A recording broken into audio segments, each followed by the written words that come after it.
Hi everyone, welcome to real exam. दोस्तों, आज के हम लोग इस वीडियो में हम लोग जानेंगे कि हमारी बदलती पृथ्वी को। ठीक है, आज के इस चैप्टर में हम लोग पढ़ने क्या है। तो आज के इस चैप्टर में हम लोग पढ़ने वाले हैं हमारी बदलती पृथ्वी, जिसमें हम लोग ये जानेंगे कि हमारी जो पृथ्वी है उसके नीचे स्थल मंडल में बहुत सारी प्लेटें हैं।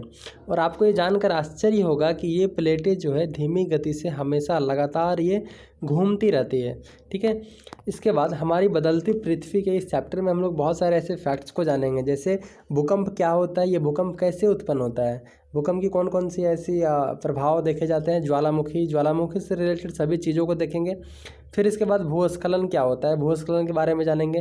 पृथ्वी की गतियाँ क्या होती है, अंतर्जनिक बल, बहिर्जनिक बल क्या होता है, मतलब पृथ्वी के अंदर लगने वाला बल और पृथ्वी के बाहर लगने वाला बल। इसके बाद मृदा का जो अपरदन होता है और कहीं जा कर के जमा होना, मतलब निक्षेपण, नदी, पवन, समुद्र तरंग और हिमनद, इन चारों विषयों को बहुत ही डिटेल में जानेंगे।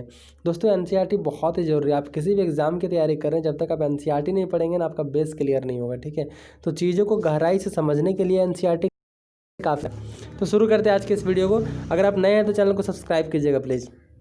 स्थल मंडल जो है ये हम लोग का अनेक प्लेटों में विभाजित है। ठीक है, पृथ्वी में स्थल मंडल जो है ये बहुत सारे प्लेटों में बटा हुआ है, जिसको हम लोग क्या बोलते हैं, स्थल मंडलीय प्लेट कहते हैं। ठीक है, आपको ये जानकर आश्चर्य होगा कि ये प्लेट हमेशा धीमी गति से चारों तरफ घूमते रहते हैं, प्रत्येक वर्ष लगभग कुछ मिलीमीटर। ठीक है, पृथ्वी के अंदर जो प्लेटें हैं वो बहुत ही धीमी गति के साथ घूमते रहते हैं। ठीक है, पृथ्वी के अंदर पिघले हुए मैग्मा में होने वाले गति के कारण ऐसा होता है। ठीक है, पृथ्वी के अंदर जो पिघला हुआ मैग्मा है ना, ये लगातार बहते रहता है, पिघला हुआ चीज़ है तो ये बहता है, तो इसीलिए हम लोग बोलते हैं कि अंदर की जो प्लेटें हैं वो धीरे धीरे क्या करती है, गति करती है। ठीक है, पृथ्वी के अंदर पिघला हुआ मैग्मा एक वृत्तीय रूप में घूमता है। किस तरह से घूमता है, वृत्तीय रूप में ये घूमता है, जैसा कि क्रियाकलाप में दिखाया गया है। ये एक एक्सपेरिमेंट है, इसको आप जब देखेंगे तो ये आपको उसी तरह का दिखेगा कुछ। ठीक है, प्लेट की इस गति के कारण पृथ्वी के सतह पर परिवर्तन होता है। मतलब पृथ्वी के अंदर जब ये प्लेटें गति करती है ना, तब क्या होता है, पृथ्वी का सतह पर कुछ ना कुछ परिवर्तन होता है। वो परिवर्तन कैसा होता है, पृथ्वी की गति को उन बलों के आधार पर विभाजित करते हैं। मतलब पृथ्वी के अंदर जो गति हो रहा है, तो पृथ्वी की गति को उन बल के आधार पर विभाजित करते हैं जिनके कारण ये गतियाँ उत्पन्न होती है। तो वो कौन कौन से बल है, तो वो दो बल है, एक को बोलते हैं अंतर्जनिक बल और एक को बोलते हैं बहिर्जनिक बल। अब आपको जानना ये है कि अंतर्जनिक बल होता क्या है और बहिर्जनिक बल होता क्या है। तो पृथ्वी के आंतरिक भाग में जो घटित होने वाला है उसको हम लोग बोलते हैं अंतर्जनित बल। ठीक है, मतलब जो बल पृथ्वी के अंदर वाले पार्ट में घटता है, इसको एंडोजेनिक फोर्स भी कहते हैं। अब बहिर्जनिक बल क्या है, तो जो बल पृथ्वी मतलब ऊपर बाहर में उत्पन्न होता है उसको हम लोग बहिर्जनिक बल कहते हैं। इसको एक्सोजेनिक फोर्स भी कहा जाता है। ठीक है, अंतर्जनित बल मतलब जो बल पृथ्वी के अंदर घटित होता है आकस्मिक गति से उत्पन्न होता है, अचानक होने वाला गति से। ठीक है, तो कभी धीमी गति से। भूकंप और ज्वालामुखी ये आकस्मिक गति के कारण पृथ्वी के सतह पर अत्यधिक हानि पहुंचाते हैं। तो अगर आपसे पूछा जाए कि भूकंप और ज्वालामुखी पृथ्वी के कौन से गति के कारण उत्पन्न होते हैं, तो पृथ्वी के आकस्मिक गति के कारण। ठीक है, पृथ्वी की गतियों को अगर आप देखेंगे, इसको दो पार्ट्स में डिवाइड करते हैं। पृथ्वी की गति दो कारण से होती है, एक अंतर्जनित बल, एक बहिर्जनित बल। अंतर्जनित बल में आकस्मिक बल आता है और एक पटल विरूपण बल आता है। आकस्मिक बल अचानक उठने वाले जो बल है अंदर में, इसके कारण भूकंप, ज्वालामुखी और भूस्खलन जैसी घटनाएं देखने को मिलती है। और पृथ्वी के बाहर जो ऊपर में है ना, वो देखने को मिलता है, उसको अपरदन, निक्षेपण हम लोग कह सकते हैं, जैसे मिट्टी का उड़ना है ना, ये सभी परिवर्तन होते हैं। ये फैक्टर से नदी जो जल बहा कर लाती है, पवन जो उड़ा कर ले जाती है, समुद्री तरंग और हिमनद। ठीक है, तो चैप्टर बहुत ही इंटरेस्टिंग है, क्योंकि जब भी हम लोग ज्योग्राफी को पढ़ते हैं तो उसे रिलेट कर पाते हैं, चीज़ों को देख पाते हैं, नज़र से कल्पना कर सकते हैं हम लोग, तो इसलिए काफ़ी इंपॉर्टेंट है। स्थल मंडलीय प्लेट, भूपरपट्टी में अनेक बड़ी और कुछ छोटी कठोर असमान आकार की प्लेटें होती है, जिन पर महाद्वीप और महासागर की सतह होती है, जिसको बोलते हैं स्थल मंडलीय प्लेट। हम लोग महाद्वीप में रहते हैं, ठीक है, और महासागर है, तो इन दोनों की जो स्थल कहीं ना कहीं सतह होगी ना, वो सतह कैसे बनी है, तो वो सतह को बोलते हैं स्थल मंडलीय प्लेट कहते हैं। क्लियर है, आप यहाँ पे देखिए, आपको बहुत ही मजा आएगा। एंडो, एक्सो, दोनों में लगाते हैं जेनिक। जेनिक का मतलब होता है उत्पत्ति होना, एंडो का मतलब अंदर, अंदर जो जनित होगा उसको एंडोजेनिक फोर्स बोलेंगे। और बाहर, एक्सो मतलब बाहर, जेनिक मतलब उत्पत्ति, बाहर जिस बल की उत्पत्ति होगी उसको हम लोग एक्सोजेनिक फोर्स बोलेंगे। ज्वालामुखी भूपरपट्टी पर खुला एक ऐसा छिद्र होता है जिससे पिघले हुए पदार्थ अचानक निकलते हैं। देखिए एक ज्वालामुखी किस प्रकार से निकल रहा है, तो आप देख पा रहे हैं यहाँ पर, ये मैग्मा कोस्ट है, इसको बोलते हैं मैंटल, इसको बोलते हैं परपट्टी, ठीक है। तो यहाँ से जो है एकदम लावा के रूप में बहुत ही गर्म मैग्मा जो है पिघल करके बाहर निकलता है, ठीक है। और इसको हम लोग क्या बोलते हैं, इसी को हम लोग बोलते हैं ज्वालामुखी उत्पन्न होना। इस प्रकार स्थलमंडलीय प्लेटों की गति करने पर पृथ्वी के सतह पर कंपन होता है। जब ये प्लेटें नीचे गति क्या होता है, कंपन जैसा फील होता है। यह कंपन पृथ्वी के चारों ओर गति कर सकता है। इस कंपन को ही हम लोग भूकंप कहते हैं। तो भूकंप क्यों उत्पन्न होता है आपको पता चल गया। पृथ्वी के अंदर जो स्थलमंडलीय प्लेट है, ये इनके गति करने के कारण हमारी जो पृथ्वी है उसमें कंपन उत्पन्न होती है, और इसी कंपन को क्या कहते हैं, भूकंप कहते हैं। भूपरपट्टी के नीचे वह स्थान जहाँ कंपन स्टार्टिंग होता है उसे उद्गम केंद्र कहते हैं। भूकंप का उद्गम केंद्र कहाँ होगा, जहाँ से ये चीज़ शुरू होगा। उद्गम केंद्र भूसतह पर उसके निकटतम स्थान के अधिकेंद्र कहते हैं, ठीक है। अधिकेंद्र से कंपन बाहर की ओर तरंगों के रूप में गमन करती है। अधिकेंद्र के निकटतम भाग में सर्वाधिक हानि होती है। देखिए आप ये मान लीजिए कि ये जो है हम लोग का उद्गम केंद्र है, ठीक है, और इसके सामने वाला क्या है, अधिकेंद्र है।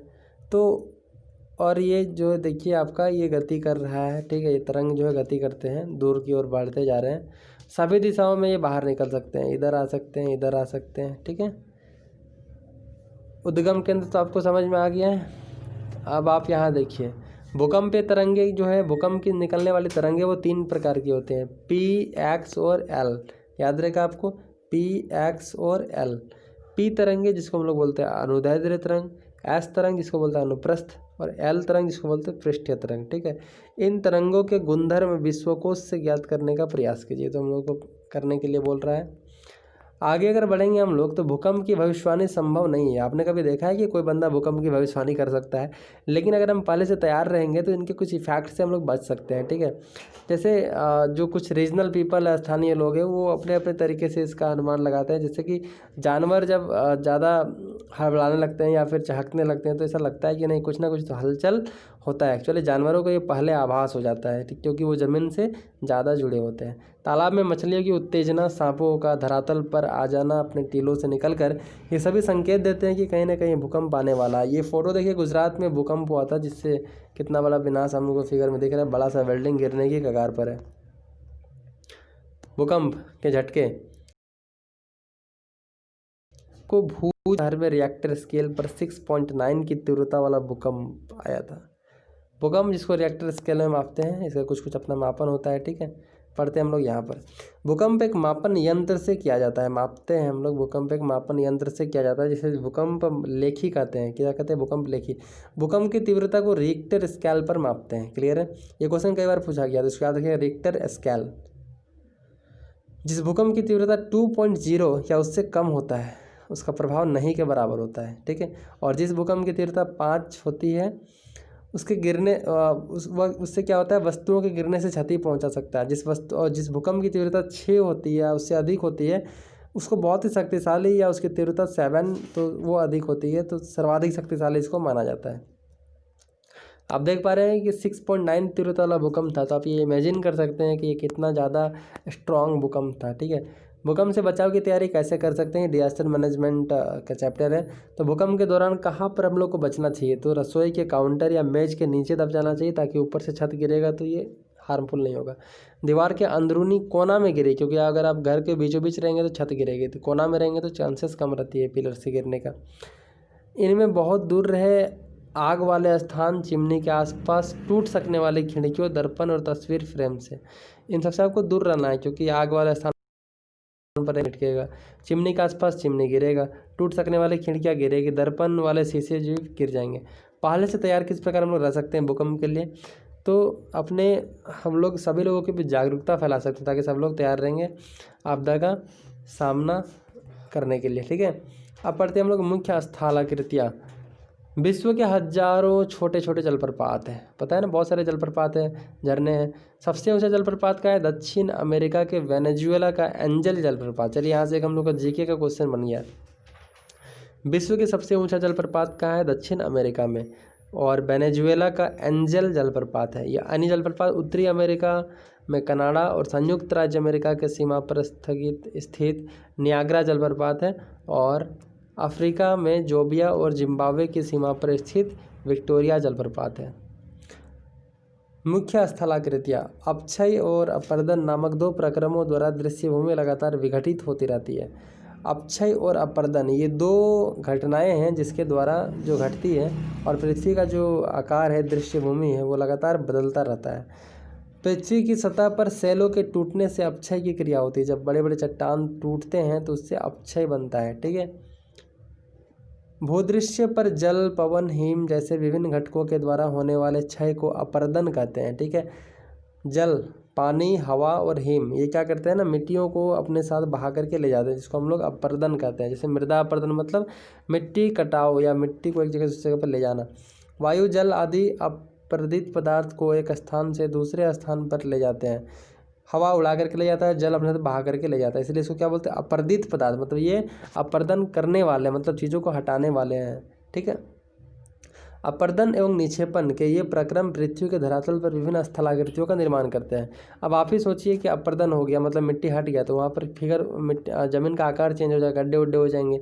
निक्षेपण जहाँ जमा होता है, अब आप ही समझिए प्लेन जगह था, अब बाहर जगह से उड़ करके यहाँ पर बहुत सारे सेडिमेंट जमा हो गए, मिट्टी जमा हो गए, तो ये क्या छोटा छोटा पहाड़ का रूप के ले लेगा, ठीक है। नदी के कार्य, नदी के जल से दृश्य भूमि का अपर्दन होता है। जब नदी किसी खड़े ढाल वाले स्थान से अत्यधिक कठोर सेल या खड़े ढाल वाले घाटी से गिरती है तो ये जलप्रपात बनाती है, ठीक है। आप सोचते होंगे कि जलप्रपात कैसे बनता है। चलिए, ये मान लीजिए आपकी ये जो है एक ज़मीन है, ठीक है, बनाते हैं। देखिए, ये एक ज़मीन है, और ये ज़मीन जो है यहाँ पर क्या है, गड्ढा है यहाँ पर, फिर ज़मीन ऐसे है। अब यहाँ से नदी बह रही थी, अब ये नदी जो बह रही थी, इन नदियों का क्या होगा, ये नदियाँ बहते बहते तो अब यहाँ गिरेगी, फिर ऐसे ऐसे बहेगी। तो ये जो नदियाँ यहाँ से गिर रही है ना, इसी को हम लोग क्या बोलते हैं? जलप्रपात बोलते हैं, ठीक है। समझ में आ गया? आप फिगर पे देख सकते हैं, नदी आ रही थी, फिर यहाँ से यहाँ गिर गई, तो उसको जलप्रपात का निर्माण होता है, ठीक है। जब नदी मैदानी क्षेत्र में प्रवेश करती है तो वह मोड़दार भाग में बहने लगती है, ठीक है। मैदान फ्री इलाका है तो वो अपना अनुसार बहेगा। नदी के इन्हीं बड़े मोड़ों को विसर्प कहते हैं, ठीक है। ये जो मोड़ है ना, जिसको हम लोग विसर्प कहा जाता है। इसके बाद विसर्पों के किनारों पर लगातार अपर्दन और निक्षेपण शुरू होता है। जब मिट्टी इस तरह से बहती है तो आप ये चीज़ देख पा रहे हैं, ये देख पा रहे हैं, ये देख पा रहे हैं, ये देख पा रहे हैं। इससे क्या होता है? मृदा का निक्षेपण होना शुरू होता है, मतलब मिट्टी जमा होने लगती है नदियों के साइड में, ठीक है। विसर्प लूप के सिरे निकट आते जाते हैं। समय के साथ विसर्प लूप नदी से कट जाते हैं और एक अलग झील बना लेते हैं। कई बार होता क्या है कि ये नदी इस तरह से बहने लगेगा, ये विसर्प वाला भाग कट गया और यहाँ पर एक पानी जम के रह गया, और उसको हम लोग क्या बोलेंगे? उसको हम लोग झील बोलेंगे, ठीक है, जिसको हम लोग चाप झील कहते हैं। कभी कभी नदी अपने तटों से बाहर बहने लगती है, फलस्वरूप निकटवर्ती क्षेत्रों में बाढ़ आ जाती है। नदी का जो किनारा है उससे अगर ये बाहर चल जाएगा उसका पानी, तो क्या बोलेंगे? वहाँ पर बाढ़ आ गया। बाढ़ के कारण नदी के तटों के निकटवर्ती क्षेत्रों में महीन मिट्टी और अन्य पदार्थों का निक्षेपण हो जाता है।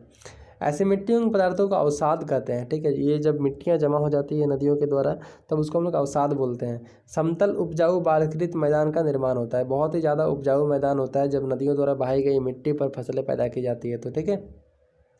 नदियों के उत्थित तटों को तटबंध कहते हैं। नदियों के किनारे ये नदी बह रही है और यहाँ पर ये उठा फुटा इलाका है, इसको हम लोग तटबंध बोलते हैं, ठीक है। समुद्र तक पहुँचते पहुँचते नदी का प्रवाह धीमा हो जाता है और नदी अनेक धाराओं में, धीमा क्यों होता है? क्योंकि पानी इधर उधर बहुत ज़्यादा कट जाता है, अलग अलग धाराएं बन जाती है उसकी। जैसे मेन नदी यहाँ से एक निकला, अब आप देखिए कि कितना सारा पार्ट्स में डिवाइड हो गया। तो आप ही बताइए कि अंतिम पॉइंट जहाँ पर ये नदियों सागर में मिल रही है, वहाँ तक पहुँचते पहुँचते इसकी गति जो है वो काफ़ी धीमी हो जाएगी, ठीक है। और जिसके कारण इसको हम लोग वितारिका कहते हैं। यहाँ नदी इतनी धीमी हो जाती है कि अपने साथ लाए गए मलबे का निक्षेपण करने लगती है। जब पानी स्पीड होगा तभी तो वो अपने साथ मिट्टियों को बहा पाएगा। जब ये नदियाँ क्या होती है अपने मुहाने तक आते आते ये धीमी हो जाती है। अब इतनी धीमी हो जाती है कि अपने साथ लाए गए मिट्टियों को बहा नहीं पाती है। अब पानी सिर्फ धीरे धीरे बहता है, बाकी मिट्टियाँ रुक जाती है, मतलब उसका निक्षेपण होना शुरू हो जाता है। ठीक है, प्रत्येक वितरिका अपने मुहाने का निर्माण करती है। सभी मुहानों के अवसाद संग्रह से डेल्टा का निर्माण होता है। ठीक है, मतलब जो मिट्टी इस तरह से जमा होती है ना, उसको हम लोग क्या बोलते हैं, डेल्टा बोलते हैं। ठीक है, तो विश्व की कुछ नदियों के नाम ढूंढे जो डेल्टा का निर्माण करती है। गंगा ब्रह्मपुत्र का डेल्टा सबसे बड़ा डेल्टा है वर्ल्ड में। ठीक है, याद रखेंगे। समुद्र तरंग के काम क्या है, तो ये बहुत ज़्यादा इंपॉर्टेंट नहीं है, आप पढ़ेंगे तो बस 2-4 फेनोमेना है कि पानी बहती है, इसको काटती है, छेदा करती है, फिर धीरे धीरे एक बार इसके होता है कि इसको पूरा गिरा देती है और इस तरह का आकार बच जाता है साइड वाला। ठीक है, तो इसको आप पढ़ लेंगे। हम लोग पढ़ते हैं हिमनद के कार्य, जो थोड़ा इंटरेस्टिंग है कि बर्फ़ का काम क्या है। हिमनद जिसको हम लोग बोलते हैं बर्फ़ अथवा हिमानी बर्फ़ की नदियाँ होती है, ये हिमनद क्या है, हिम मतलब बर्फ़ और नद मतलब नदियाँ, तो ये बर्फ़ की नदियाँ हैं। हिमनद अपने नीचे की कठोर चट्टानों से गुलासमी मिट्टी और पत्थरों को अपरदित कर देती है। ठीक है, पत्थरों को भी ये काटती है और गुलासमी मिट्टी और पत्थरों से भूदृश्य का अपरदन करती है। हिमनद गहरे गतों का निर्माण करती है। पर्वतीय क्षेत्र में बर्फ़ पिघलने से उन गड्ढों पर जल भर जाता है और वे सुंदर झील बन जाते हैं। ठीक है, हिमनद के द्वारा लाए गए पदार्थ जैसे छोटे छोटे सैल, रेत, तलछट, मिट्टी निक्षेपित होते हैं और ये निक्षेप हिमनद हिमोड़ का निर्माण करती है। ठीक है, इसको क्या बोलते हैं, हिमनद हिमोड़ बोलते हैं।